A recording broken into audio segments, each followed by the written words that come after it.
The Clarendon police are celebrating a series of gun and drug seizures as well as arrests recently. The results follow more targeted operations that have been aided by technology. More in this report from TVJ's Dwayne Anderson.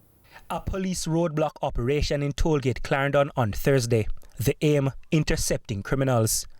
Police dogs were brought in to assist, as well as drone technology.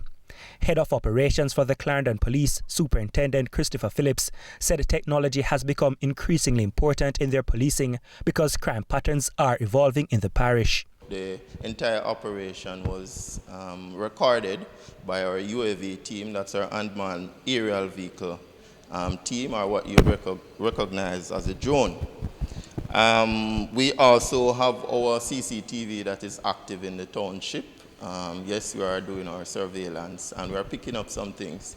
As for Thursday's operation, it paid off big time. 3 persons were taken into custody from that operations where we see several parcels containing vegetable matters resembling ganja.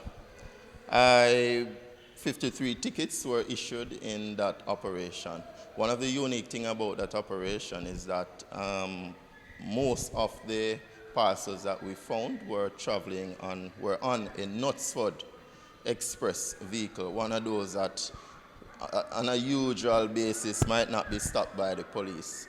So we recognize that criminals within this space going through Clarendon are changing up their travel mode. The seizure is the latest in a series of successes for the Clarendon Police.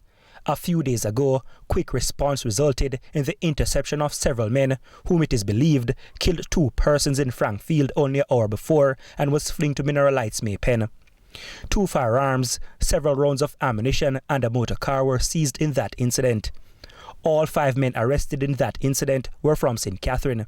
The police says it owes a lot of its success to the improving relationship with residents. I think of recent times we have been getting some good support from our citizenship and we really appreciate it. You heard about the 5 persons who were taken into custody last week in relation to a double murder in the northern part of the parish. I want to just say that it is not safe for criminals to move around in Clarendon right now, and we are appealing to persons to continue to work with the police. Dwayne Anderson, TVJ News.